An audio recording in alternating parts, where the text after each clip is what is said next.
Chers téléspectateurs, très heureux de vous savoir encore plus nombreux en train de suivre votre émission La Dernière Heure, qui est présentée par votre humble serviteur, le prophète Patrick.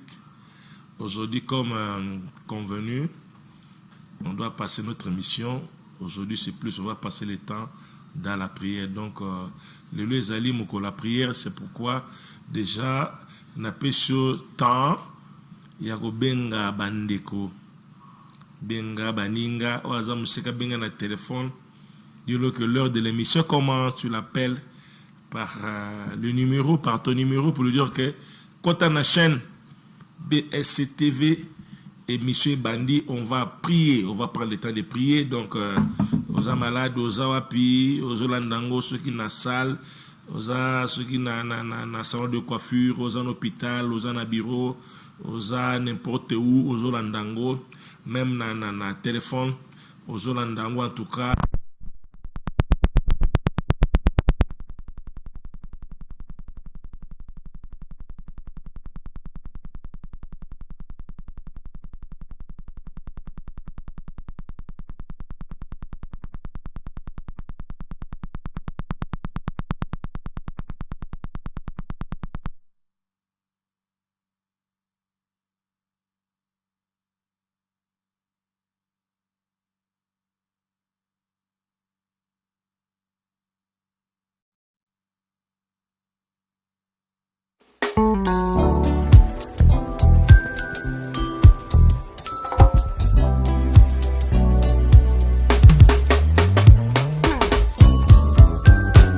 Atabampasi minyoko ekoya pona kobebisa kondima nanga nakobanga banga te mokonzi nangai ajali akolongisanga 089 disons pour ceux qui sont à l'extérieur plus 243 89 80 83 982.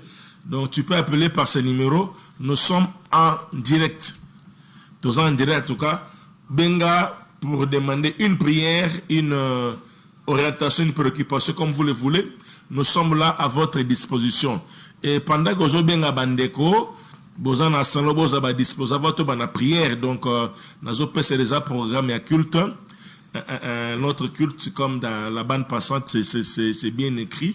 Nous sommes chaque culte de la semaine, mardi, na 17h30 à 19h45, bah, culte à délivrance à puissance, et le jeudi, culte à maturité, culte enseignement, 17h30 à 19h45, vendredi, nous allons veiller, nous venons intercéder, et puis le dimanche, culte à célébration, culte à adoration, nous sommes là de 8h30 à 11h.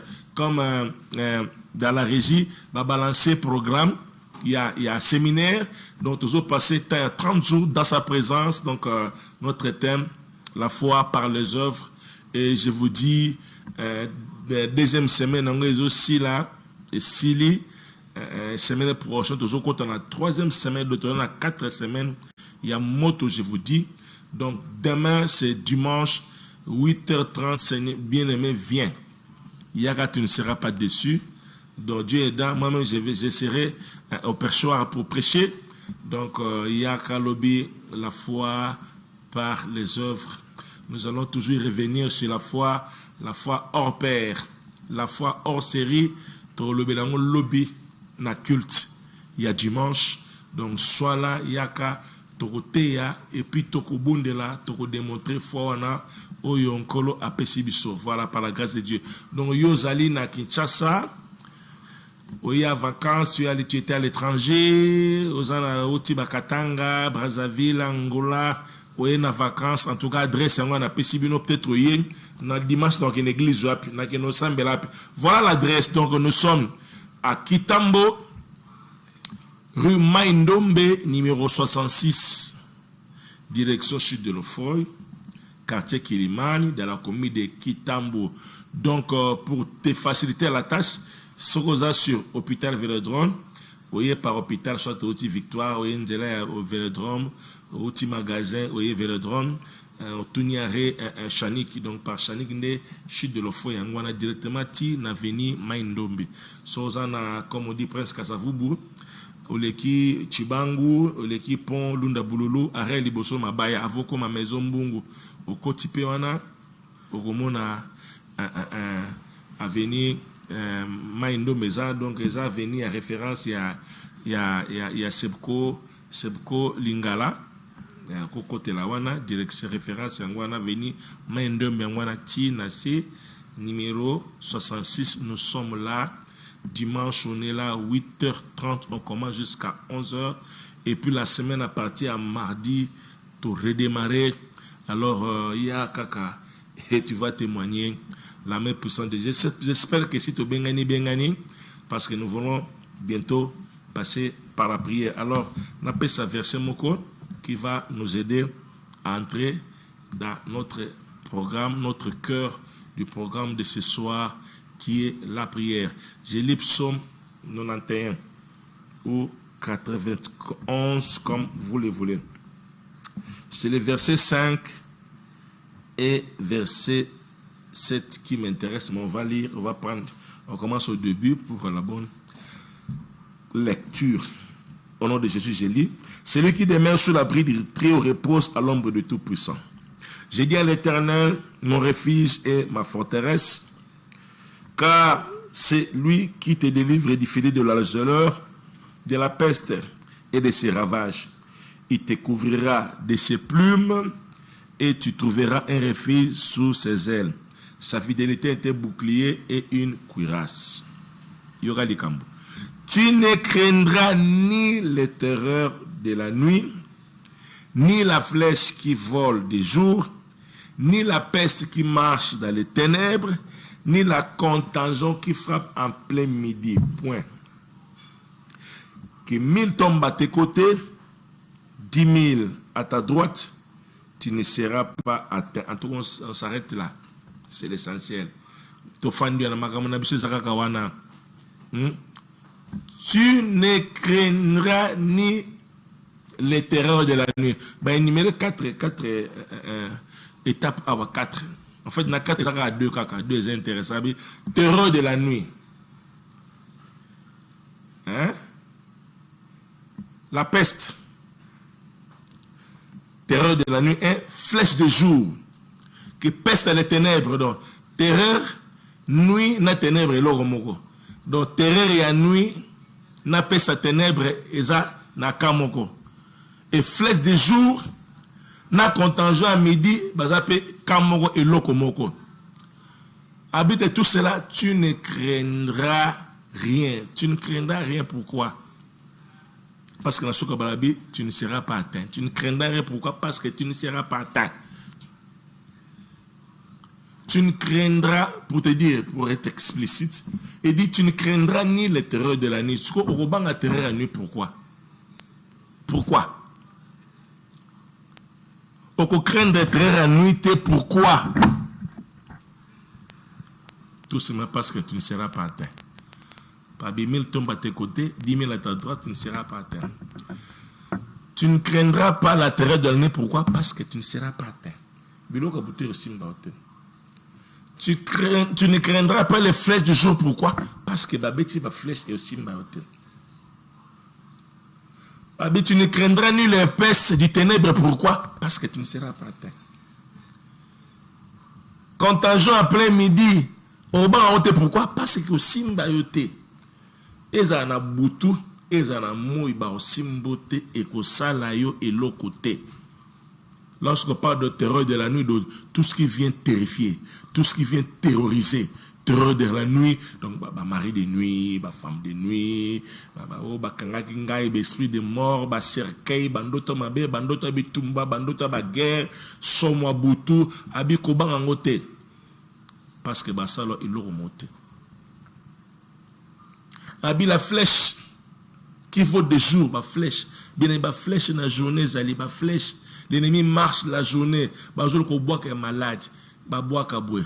ba boka bambasu ba flèche jour yana bambasu ba mpc ba nini ba flèche ba maladie ba malade no so kindoki ba boka kana moyo ata poison moy ata sida ata nini ba infection ba flèche nyoso munguna beto flèche abi o banga bangelo côté o banga ngote parce que au sala yo et l'autre côté abini la peste qui marche dans les ténèbres, peste ces maladies, ma maladie infectieuse, les a causé na bactéries, na banyama, bangulu, bilo mandengwal. Peste en bref, les a maladie. Et au moment maladie mingi ya yara mingi na butu, soit yara grave mingi na butu. Moi na rosane bien na moi, na butu fièvre mati makas. Moi na journaux on ma bien na butu fièvre mati, ba maladie mingi. Aye ba peste a butu za ba maladie. Malade s'aggrave na butu ko bangate. O makile sili. O urgence. O kuna bazo kata mutema. Biko bange lokote. O zone hôpital. Botane bambet baso gi 6. O kuna kufi, o kuna lokito, o kuna lokito. Alléluia. Ba peste à butu. Na bange lokote. Je ne serai pas atteint. Ceux qui bango ba kufi, bango ba kufi. Bango kufi peut-être les attend na bango. Ngate, nga na kufate, na kufi la peine hôpital te. Na kufa na ngata la pongi na la na nenga normal. Et pourquoi on fait la maladie? Et si lui normal les arrêter. Il faut qu'on bela, il faut qu'on bat tout ayo, il faut qu'on bat empoisonné yo, il faut qu'on bat zogsa yo, il faut qu'on bat kato le chet, ndo kufa. Ata ba kato le chet. Ata oko kufa te, no ba nanza menga na kufa liwa bien. Na kufa liwa te go la ta ba pampers, oza na ba sonde ba memaka yo, liwa somo. Na kufa liwa kimia na tungsa ba tuté.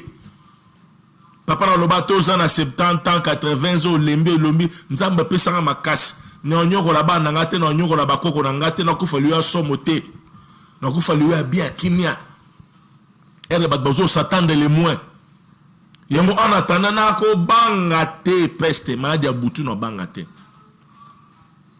no banga te.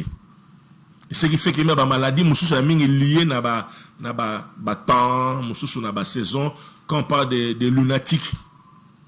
Ma maladie ma ndeki ya benga lunatique. Lunatique ça vient de quoi? Ça vient de lune.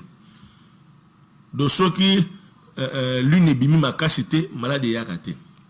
Ceux qui lune ezate maladie ezate. Ceux qui lune ezobunga ezate. Lune ezamuke maladie ezate. Ceux qui lune bimi ngwa sanze peli makasi ba convulser bandi ba ko kangame bandi pour lune.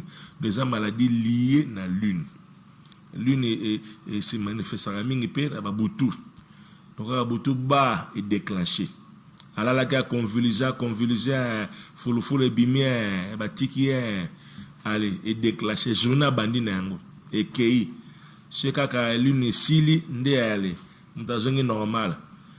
Ata bo pesi ki seto bo sele nini e sa le côté pour ça est lié na lune. Est lié na astre. Est lié na ba période. Doato meliki sindenge nini o fièvre o kitate.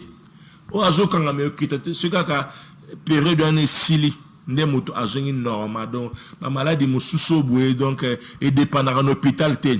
Et dépendra na spécialiste te et dépendra na mbongo te ce que bande lingo banda e bande lingo sile et sili et lingo boma e bomi do muto kangango azate. Mais moi je viens te dire selon Psaume 91 5 à 7 tu ne craindras rien. La peste qui marche dans les ténèbres de Zoko Tambola et Otuapi et continue à venir et continue à Lupango et continue na pièce c'est que boza soki na prison et continue à bureau et continue na pavillon hôpital est-ce que bozali bambete zali 20 et les autres tambola et on a crié papa maman fandanye habitude ne craindra ni okobangate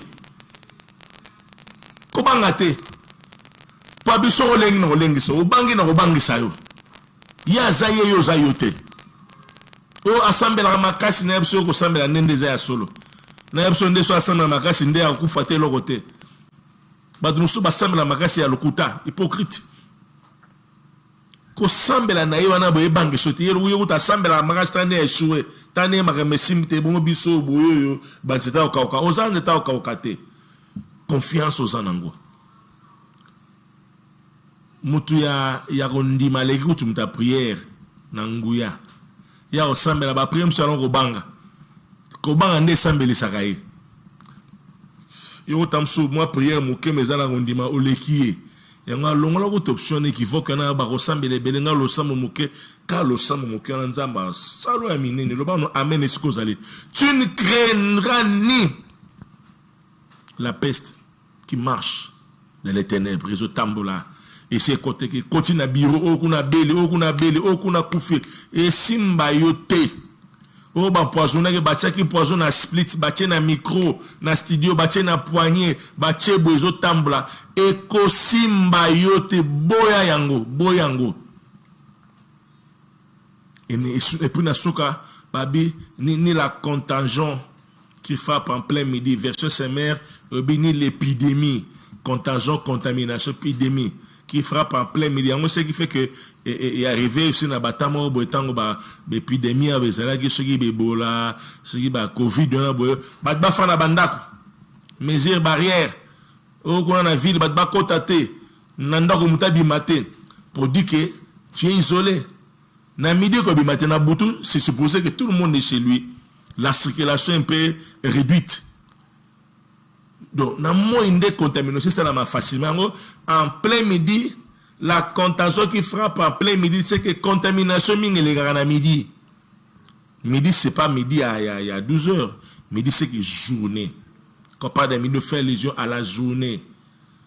Là, la lumière. Journée, contamination, c'est ça la marque. On a agrippé à personne de tes yeux.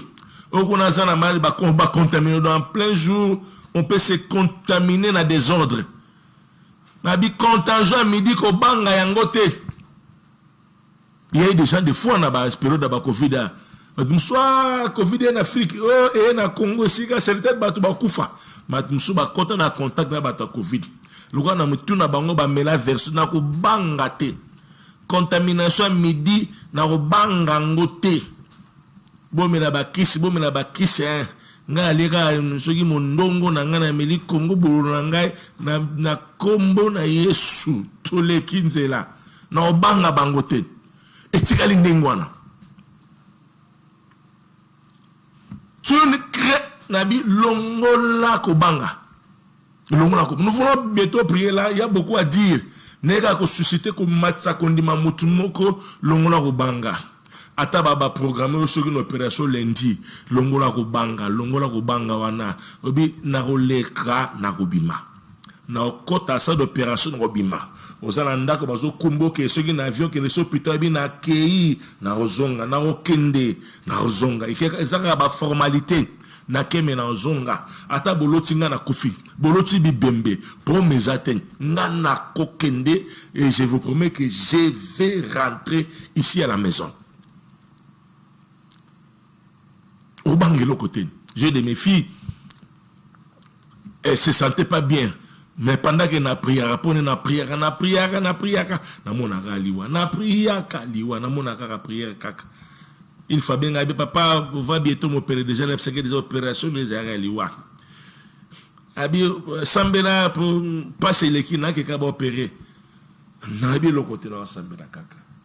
Amonika no père azolo belo côté moi a décidé en tout cas papa na bengi docteur to arrêter date déjà na fanika kanye na samutema na monaki déjà liwa azoki na ozonga te mais je continue de prier mais na sa crochet na kondima yemuka ndimi ke papa ba okene ba ko perenga na obima na ozonga et soulager ngai pour yemo kokolo mzoto andimi be akenda ke opération ba opérer abimi piazongi tilelo aza debout azo tambola pendant que na cliché tableau ba médecin ils avaient désespéré bandognos ba que non pièce de monsieur suka yango prise finale yango ce gars il qui ba ki ya ko bimatema koti abimi parce que someone il y a ba diagnostic somme ba prophétie somme ba ndoto otala o senti que muninga ko na loito lukufi mwana na o loito kufi yemo ka meloti pa kufi pasteur na loito kufi mabe na okende na obima donc il espéra contre toute espérance C'est pourquoi, même à ta langage va te changer. Espoir récile. Même Yomoko au comique désespéré, ne lâche pas. Même si tout le monde te lâche. Même toi-même tu te lâches.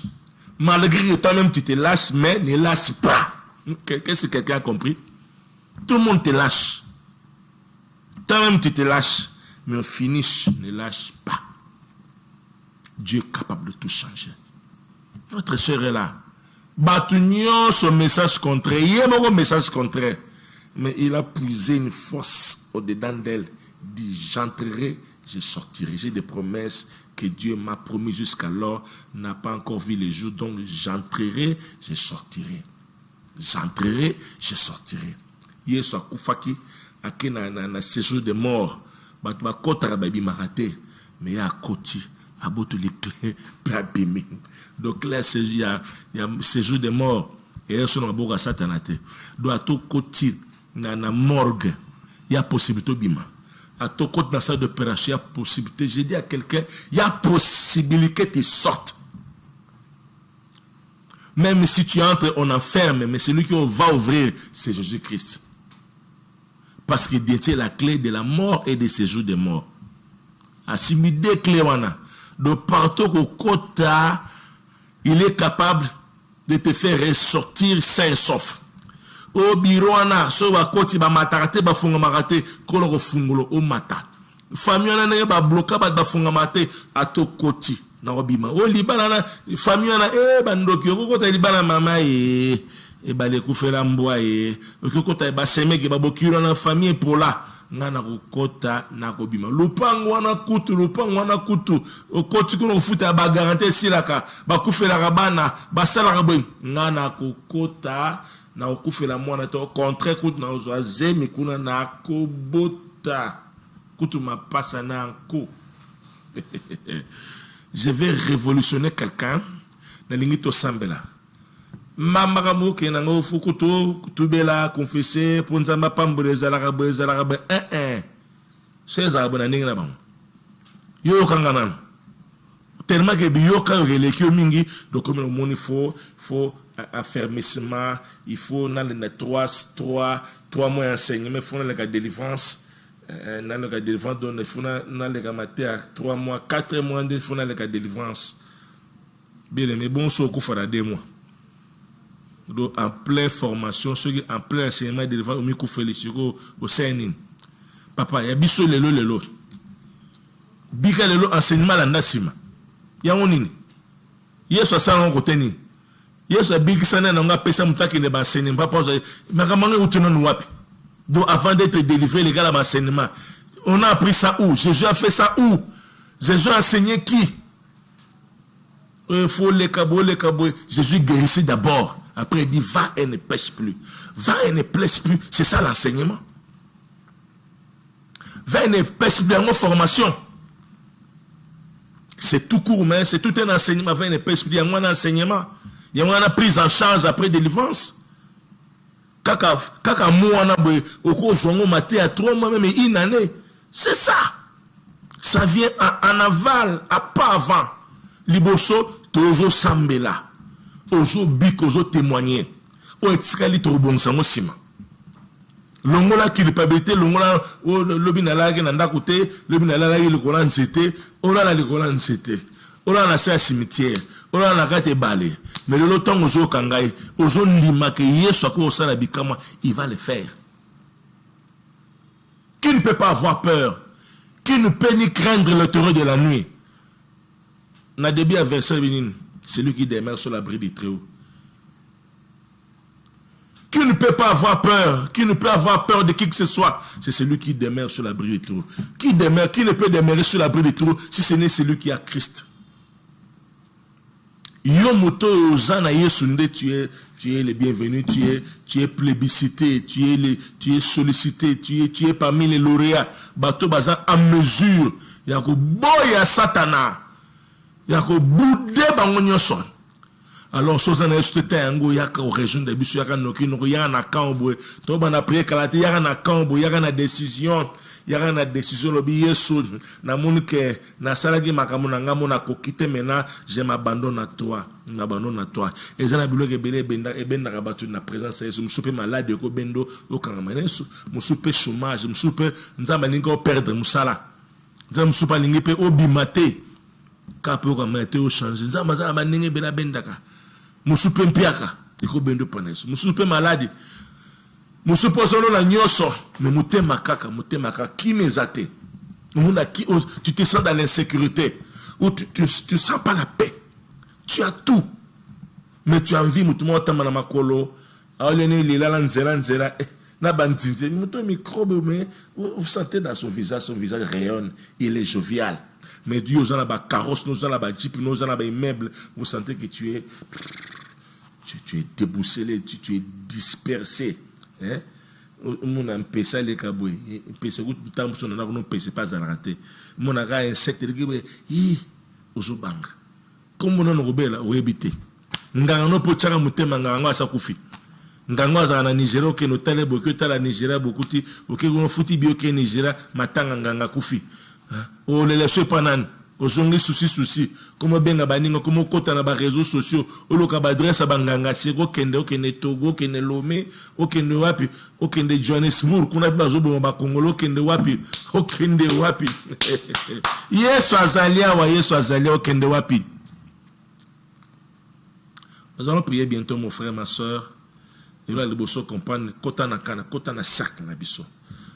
Cercle là-bas, de ceux qui demeurent sur l'abri du Très-Haut, ceux qui reposent à l'ombre du Tout-Puissant, ceux qui ont Christ. Alors, si vous avez un Christ, donc, batterie à bouton, nazate. Nazakutute. Oh, banyo, batamba, likolo, nazate. Oh, ba finanga makolo.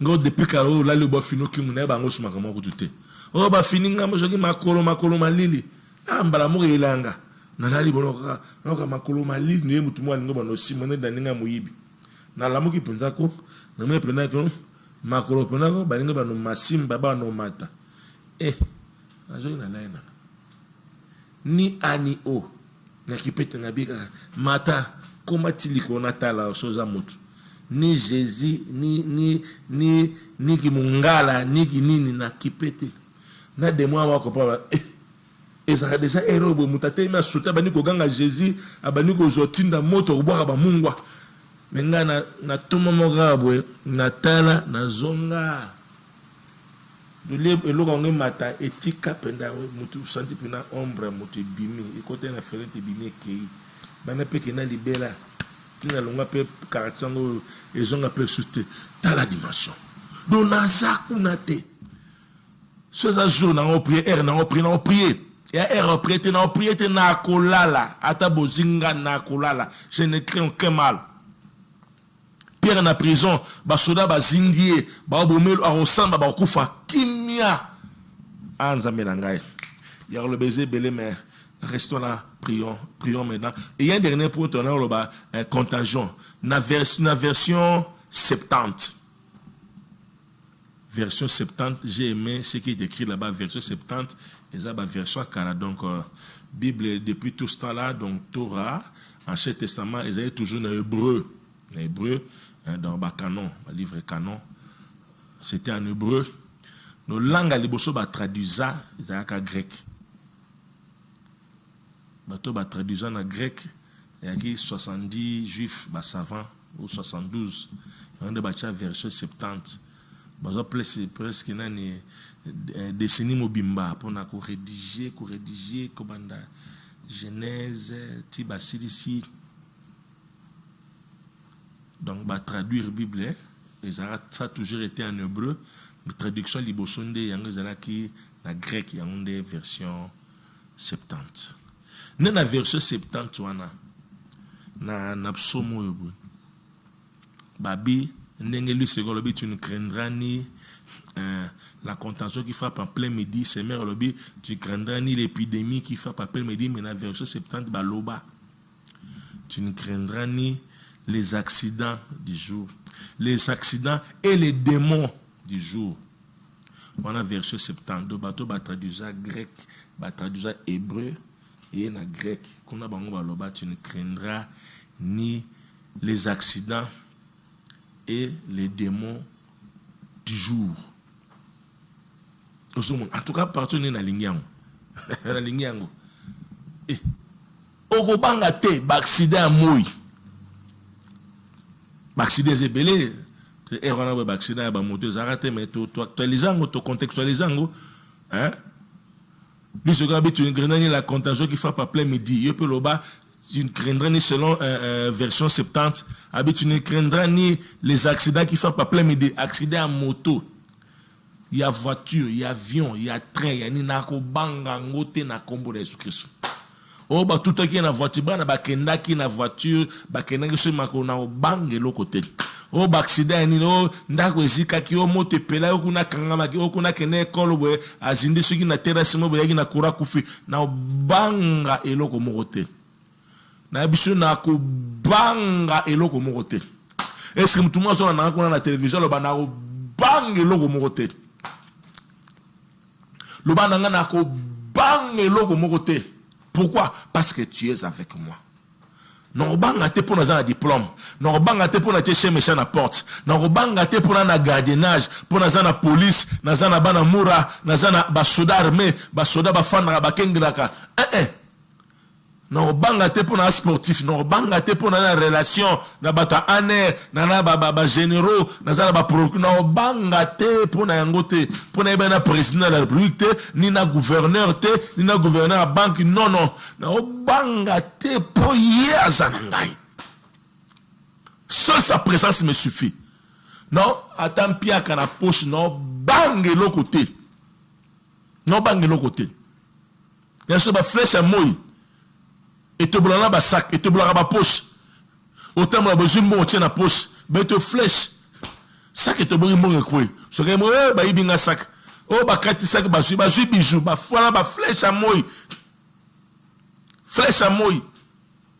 Porte-monnaie tort ba to boli. Mbongo ko ta rasusute. On est arrivé des fois, ça la fois dernière autant pena semaine bumbako, porte-monnaie pour vide. Porte-monnaie vide ngabi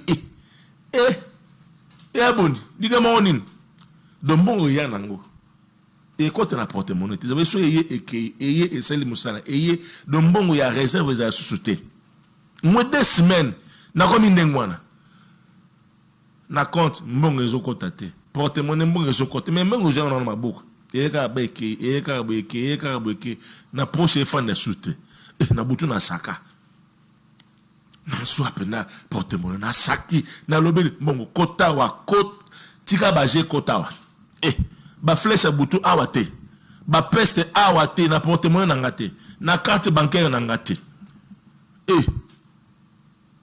na carte rose amutuka na ngate na simbi carte rose na simbi ba carte bancaire na simbi porte-monnaie na butu na lobby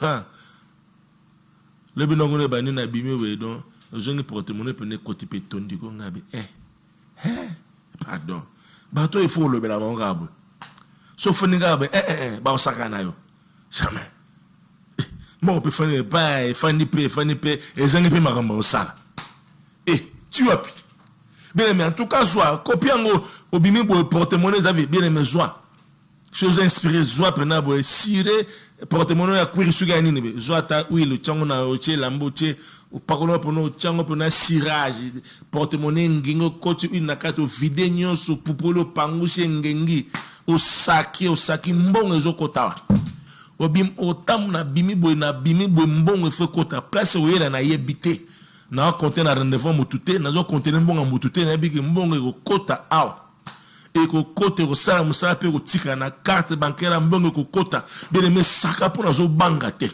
na ke no defate na ke ne ko ibate na sala ki numba te na sala man ki onate na kosa na batu makambo te na kosa mutu makambo ba dinganga te na boto na mbali ya batu te non na bonne nzambe pe na zondima que ça va aller. Est-ce que vous êtes d'accord avec moi? Le numéro est là, 089 80 83 982. Je rappelle pour ceux qui sont à l'extérieur, plus 243 89 80 83 982. L'émission se passe en direct. Se passe en direct maintenant, donc tu peux appeler. J'ai possible de rappeler tous les programmes de nos émissions. Donc, mercredi, tu auras à 12h, tu auras en direct. 18h, rediffusion. Samedi, 17h en direct. Et puis plus tard, rediffusion. Le programme spécial les Aranango, mais il a toujours communiqué. Quand il y a un programme, on a un déconangai. Tiens, on a un bandeko. Nous avons écran téléchargé ce qui est BlueSat OTT téléchargé on a téléphone au côté de la chaîne BCTV Rolandango en direct. Ce qui peut s'il la page Facebook nanga Patrick Nzana Kota au moins na bémission zanango stocké wana kende kuna na chaîne ya YouTube TikTok ba extrait sur zali donc ozana tanyo so rejoindre partout. L'équipe est en direct, aucun n'a des réseaux sociaux, on rejoint biso. Puis on va prier. Tu as besoin, l'adresse est là, Mind 66, na Kitambo, au Bengi, en dehors émission, où il est sur place pour la prière, pour la conseil, aux gens les blocs au tika, aux gens les blocs abandonnés, aux gens les relations abandonnées, aux gens les blocs au tika bango, il y a qu'on va t'accompagner de la prière. Ozala mutuma kange na gindoki côté libala mwando ya bakisi oso kabana ngo kufa ya kato osamilo kufa te yemo akufa mitali yote o na zangi na bakisi ba magie nanga ba komi suko komi to nanga ba sacrifice na tika vie ngo ya magie na ebite sono sandeni yaka au moins tout dépeuplé quand on a tout ton disaka nzambe ba sale loko te ba sale loko te ya otika kisi on a ngana tika gindoki te sera bina aso na tiki ndoki ba mena singa ba bomanga yaka so une église abino na pasteur na banga ka bandoki na ebso yaka yanga bandoki na balobange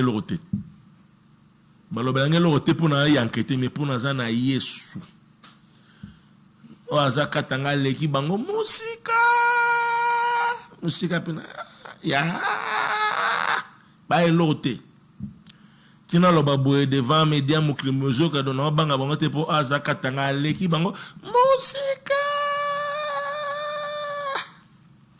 aleki bango dozan noki olingotika ndoki yaka bata masima Yesu Christ.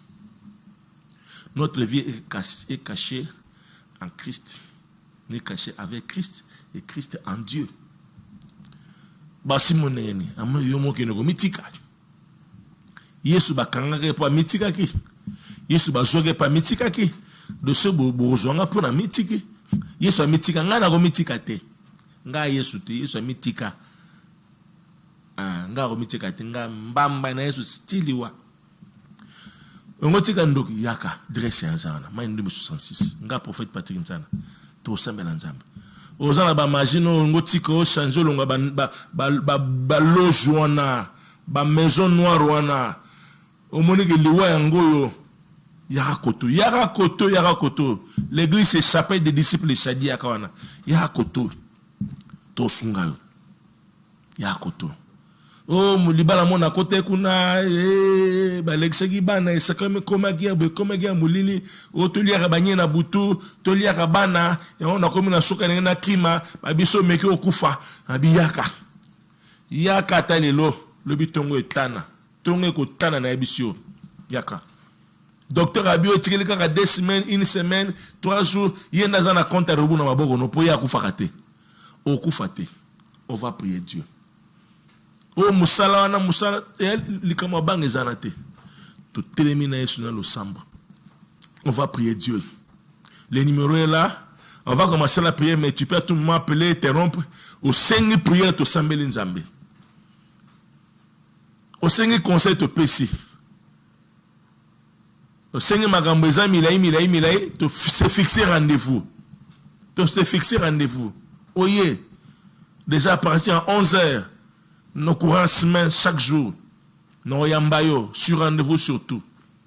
pour na boya na pesi boya bino so samba na moko na sa msa mala mutebi goza na bato sans libanda oyambi 2 minutes 3 minutes car rapport aussi ça bato rendez-vous c'est mieux tu na jour ata 5 10 un bibino pour na za tête reposée bino musuku na to possible to tire rendez-vous tu appelles on se fixe rendez-vous ça biga boya linga sambo na sa eloroni na ozato so na moko te. Donc, tu appelles, on fixe rendez-vous. On fixe rendez-vous et on va prier Dieu. On va prier Dieu. Le numéro est là. Fumez déjà bando benga, bengi, et puis on va prier Dieu. On va prier Dieu. Jésus-Christ est Seigneur. Jésus-Christ est Seigneur. Nabungisa elika nabungisa elika kunimana nga etamana yote kolo bikonanga nabungisa elika nabungisa elika kunimana na etamana olo lobiko na ngai zina ngai kolo bomba ngai Yesue nangolu na yo oyo kufela kinam namakila na yo petola ngai Yesu kolo lobiko na ngai zina ngai kolo bomba ngai Yesue nangolu na yo oyo kufela kinam namakila na yo petola ngai Yesu kolo biko nana butuwe indi kolo Yesu goloji pepasi ingeli vele makolo zinangae kolo bomba ngai Yesue angolu na yo kufela kingan namakila na yo petola ngai Yesu kolo lobiko nana anda kolo namutema wetena mona yembona yo anda kolo namutema wetena mona yembona yo ata moini abelemi Yesu kundimana ngan petangate ata moini abelemi Yesu kundimana ngan petangate unaye binkolo yukobatela katina Yesu nangolo na yo unaye bikolo yukobatela katina Yesu nangolo na yo umusungi bishalana ushi kubidiani chena biani nebukole shalana ni pabwe pe oyo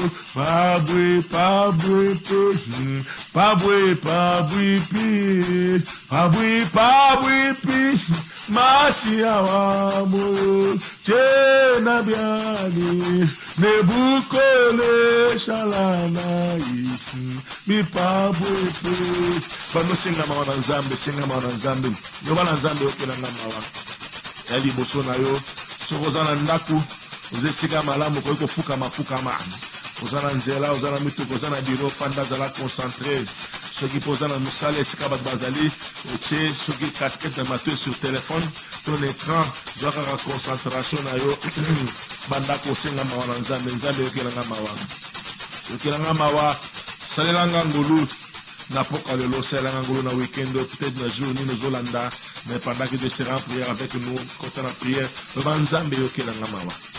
Des fois j'ai été négligent, j'ai manqué la foi, j'ai désespéré, j'ai pas cru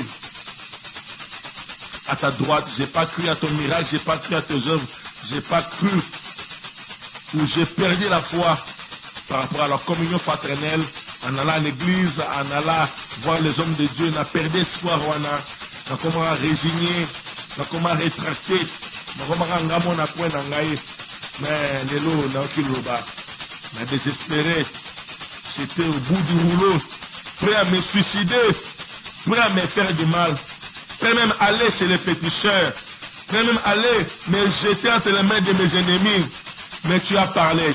Na fuka me libosono yawe mawana yo ba décision mabe na zalaki nango peut-être nazo kana na 18h na buto na tongo nake no komi tika nake no komi kota libala morobwe nake no simba kisi morobo ya mbongo nake no sacrifier nake le pas moninga mo conseiller ki ngai nake ne ko komi tike panisha les difficultés mazo conseiller que to que ne pas mama wana to que ne pas tata wana nenga na komo bozo kwa viengai okoma na ba voiture okoma okende nzoka secret na ngai na kene pas poko na teka bana na teka bambura na ngai yango petango na moni makambe simba teni na zoki décision na benga camarade wana kilo na minuit aya ko zonga to kende mais après avoir écouté makambo boye ko ki lo banzambe il y a lieu de prendre une décision ferme, une décision nette, de te repentir, de te tourner du mal, et de se tourner vers ton Créateur, vers ton Seigneur, qui est ton Dieu. Son nom c'est Jésus. Na yokamawa, na perde kondima, yango na komere muyibi, na perde kondima na ngena na komere kilumba, na perde kondima yango na koti na kilesibienne, na koti na lukuta na mankiona, na ba professeur lukuta, na koti na ba paix de fois lukuta na musa na nzambe, na komi bisenga senga mandia, bilialia, nelena poison, na ozo bunda na liwa, badimba kimina liwe kanyenga, mena ekolela maona yo. Senga maona nzambe, senga maona nzambe a cause na ba bakufi bakena sana bele. À cause de l'okuta na yo conseiller batu makambo na nimito mto conseiller makambo azana prison mais aux en liberté mutu muso conseiller makambo azana se mabele yo en liberté tu es culpabilisé moment nous parlons senga mana nzambe ndeko na kufi okomi ko s'acharner na biloko ya bana o ndeko na tikeli okomo menacer tu na minute obo ba memoti na tribunal ko kende ko samba obo sena ba document lukuta. Car rapport aux biloko ndeko na yo ndeko de son vivant il a étudié, il a peiné, il a travaillé, il a cherché son argent bala mwasi na ye on continue de l'autre côté yo fona kaka boye ya nanga tanga kufinde yo komi yanke yo ya okay yo tiki o tikelinga charge veut dire immeuble a tikelo ndebeni benga ngo charge na matango zole longo lingi papa na nzoka ni ya na nzoka nde charge nde immeuble ya charge. Zambe na ngai yo senga bolimbisi le banzambe limbisa yo kelanga mawa ngani conseil mabe baninga mabe ba aussi ba boya maba na koma maninga ya nga marié femme mariée mais ba camarade na ngai eza ba divorcé eza ba célibataire esi ba intoxiqué ngai esi na ini mobali na baye mobali ya oloronga la tsanga bag yango na koti banzela mabe na koma ko déconner na koma ko tricher na koma ko kende ko zambonga ba libanda na lesa ba na ndaku na lesa bana okoti liwa na ndaku okoti chibindi okoti chibao na ndaku batazo kufa bana bazobela yo yebi makambo fukama lela senga maona nzambe fukama lela senga maona nzambe osalaka ozora salaire mais na ndaku salaire ekomaka te mpo na ndaku oza na bana mibale me libanda oza na bango 5 na ndako famille ebite mwasi ebite do mbongo nyonso ekendaka libanda mbongo nyonso esilaka libanda mwasi na ndako amonaka salaire te abundalaka ye moko, anyokamaka ye moko, mais tu es conscient du forfait que tu es en train de commettre. Singa mon ensemble. Nzambe yokelanga mawa. Yokelanga mawa, yokelanga mawa. Yokelanga mawa, yokelanga mawa. Yokelanga mawa. Selanga ngulu. Na kombo na Yesu. Selanga ngulu. Na kombo na Yesu. Na ngi bon de l'ensemble. Tokende kosenga ngomolimu mosanto aya pesa makasi asika. Apesa force asika. A renouveler l'intelligence. Abiseke se confie à l'Éternel, renouvelle leur force. Senga force asika. Senga dynamisme asika. Senga maël asika. Senga ba pensée asika. Au nom de Jésus-Christ. Saint-Esprit, viens. Viens, Esprit de grâce. Viens, Esprit de grâce. Viens, Esprit de l'Éternel. Viens, viens, viens, j'ai besoin de toi. Yaka moli mon ensemble yaka. Yaka moli mon santu yaka. Yaka moli mon santu yaka. Yaka. Tondi sangal. Pesa makasi. Fungula maele. Fungula miso. Inspirenga. Pesa ba idem. Pesa ba sujet de prière. Pesa makasi asika. Pesa. Pesa. Goya ko sambela. Goya ko songela nzele église. Goya ko seme. Goya ko pesa ba dim nangani. Goya ko kende culte ko servir nzambe comme je faisais autrefois. Pesa guana. Pesa guana. Alléluia. Nakomaka muto ko sambela na ba téléphone. Nakomaka muto ko sambela ba télévision. Ko sambela ba téléphone. Na ba pasa muso yebite. Na muso ba ndonge na muta ba kissing. Ka kolandaka na téléphone. L'église do kata communion. Yuba région mo yebi. Ba bwakela nga mbwakela ba finga ina yango na boye ko église. Alléluia. Et pourtant ba matin mususu et travers à cœur et forge à cœur zongi l'église. Senga marazambe. Senga ngwana zambe peso makasi. Ya zongi l'église. Ya olinga baninga. Ya olinga bato basala ki mabe. Au nom puissant de Jésus. Ya olinga pasteur na yon. Ya zongi la vie na yon. Senga ngwana zambe. Et pesa makasi. Makasi. Makasi. Et pesa raison. Au nom puissant de Jésus. Au nom puissant de Jésus. Au nom puissant de Jésus. Pendant ce temps, nous avons pris l'autorité. Pendant qu'on détruit nous ces ténèbres, va voir nous au contraire, va voir négatif, il faut pousser au bima musika nzambe, va voir contraire, va deuxième voix. Alléluia. Bana oboyango, pendant que je pense ça la bien, deuxième voix ko pesa te, olimo seme, ko semete, ngo kaba, ko kabate, olimo bima, ko bimate. Alléluia. Ngo ko sa dossier ko kota te, de voir na kaka, nyonso ezalaka mabe. Nyonso komaka mabe liboso ne loka bien ezalaka te. Eloka bien kaka rétracte-toi. Eloka mabe kima bato nyonso. Zonga na wajipete mbongo na yo, ngene investir ko investir te, ba robotola, ba escroquer, zombongo na yo épargner, tika on a banque. Alléluia. Cependant tu ne fais que t'appauvrir dans le nom de Jésus. Moli mon nzambe ya inspiré. Alléluia. Nyonso a ténèbres ekoya. Au nom puissant de Jésus. Nyonso a ténèbres ebanokoya. Ebanokoya. Ebanokoya. Ebanokoya. Ebanokoya. Ebanokoya. Bela moto na nzambe banotumba. Bado zikisa. Nyonso a diable. Nyonso a ténèbres. Tumba yango zikisa. Moto na nzambe moto. Moto epeda. Moto epeda. Ozana assurance wana. Oko bangi loko ten. Ato lalaka na ndoki mbetu moko. Ate chiko futera bandoki bazebele. Musano ezama beku. Elaka te ko démissionner. Nzamba zana yo. Soki nzamba bibima oko bima. Soki nzamba bene loko te zala wana. Tozo bunda ensemble na kombo na Yesu. Zo baby se misala diable. Soki bango bakanisa yo ndoko longo musala. Avant longo musala na mitu na bango kita. Bango ba kufa. Bakokufa. Bakokoya liboso na wi. Au nom puissant de Jésus. Allez tinda moto na nzambe. Banda ko détruire. Banda ko renverser. Bando bébé sang. Bando kwesa. Nyonso nzambe te. Bando kwesa. Dans le nom puissant de Jésus. Dans le nom puissant de Jésus. Dans le nom de Jésus. Dans le nom de Jésus. Télémé Skozali. Bando reposer ba acte foi. Nabi na okufate. Mwana na okufate. Papa na nga okufate. Na opere de loko mogote. Ba kokangate. E osimbate. O bazo luka eko simbate. O bazago meka eko simbate. Bando oboe. Bando oboe ba sollicitation na bango. Bando oboe ba proposition na bango. Atolo tundete ba bego simbate. Mwana nga ozwa ndokite. Arolia ndokite. Ata elia ki ezo bimba. Ata elia ki azo sanza yango. Abi misa yango na toilette. Au nom puissant de Jésus. Banda ko déclarer. Nyonso ebanda ke sukaka. Nzambe na biso na zange bandeli na zanga suka. Lokola malade yake bandi. Na osukisa yango. Na kombo na Yesu Kristo. Na kombo na Yesu sukisa. Bebisa. Ba projet diable. Sukisa. Bebisa. Misala satan. Na kombo na Yesu. Na kombo na Yesu. Na kombo na Yesu Kristo. Simbe sikozo kapasi. Ozana ba problème belé sima motema na zo déclarer au nom puissant de Jésus-Christ. Yo zone hôpital aux malades. bika na kombo na Yesu Christ. Dans le bika na kombo na Yesu Christ. Bika na malade motema wana, bika na tension zo kitate wana, bika na sucre na zo déranger na bika au nom puissant de Jésus-Christ. Ozana pota na makolo zo kaokate na bika na kombo na Jésus-Christ. Na longoli ba venin wana, longoli ba poison na nzoto na kombo na Jésus-Christ. Poison côté que toucher foi na yo et toucher cœur et toucher rein na bika na kombo na Jésus-Christ. Na bika bango ba cha ba chimio ba sala ba nini ba dialyse na bika na kombo na Jésus-Christ. C'est Dieu qui guérit na bika na maladie na kombo na Jésus. Dossier kangama qui na débloqué en yozo teka ba terrain ba carré minye ba lopango na bondeli nzambe ba clair ba mona neteka na kombo na Jésus-Christ.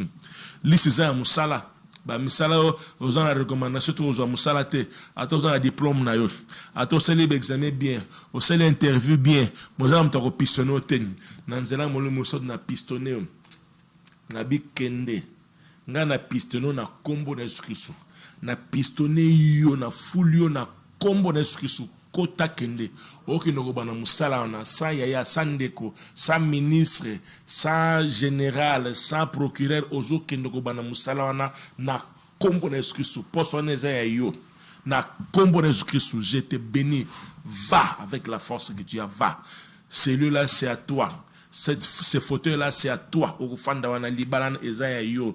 O a cheke mbayo na mulangi ane panzani. A cheke na liboke panzani. Ya ningagi yonde bayi na yo balinga na bika esika zamana kakanda akote una kote na ndako. Akote na shamba na yepera ba bunda. Ba potana. Batba kanga bango ba sambwa. Soki ba kote ke son hotel eyinda kuna ba kanga meyinda. Kaka poison ngandako. Na kombo na Jésus-Christ na pambolio.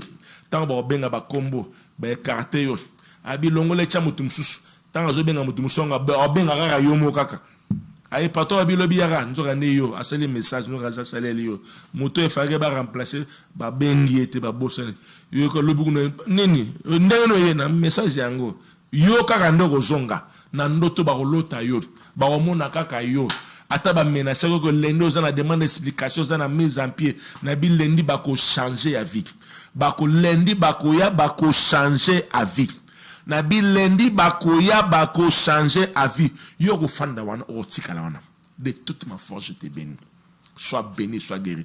Nazo c'est la témoignage numéro wana plus 243 89 80 83 982 benga ngo peut ce témoignage parce que nzamba sali. Je suis convaincu que Dieu vient d'opérer des miracles. Benga pour un miracle, la santé, pour un moussala, pour un libala, benga au témoigner.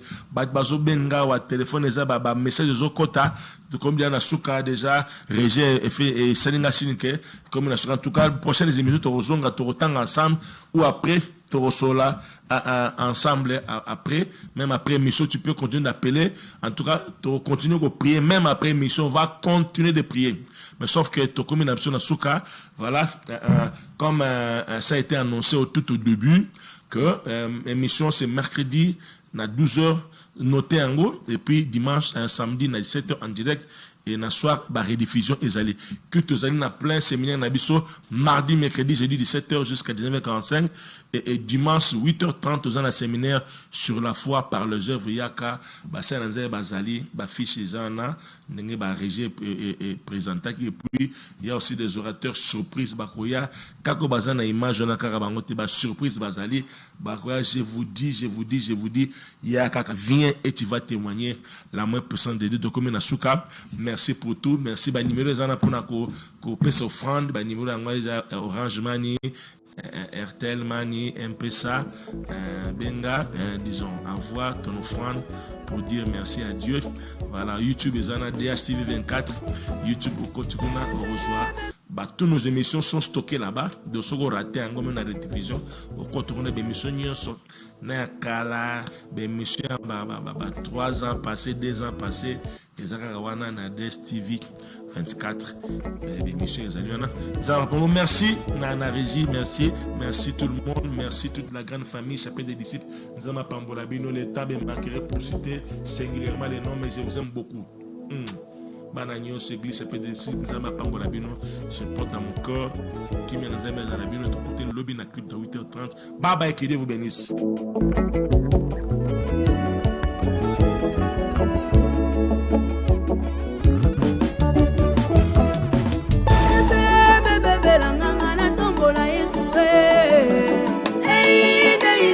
nga natombola yo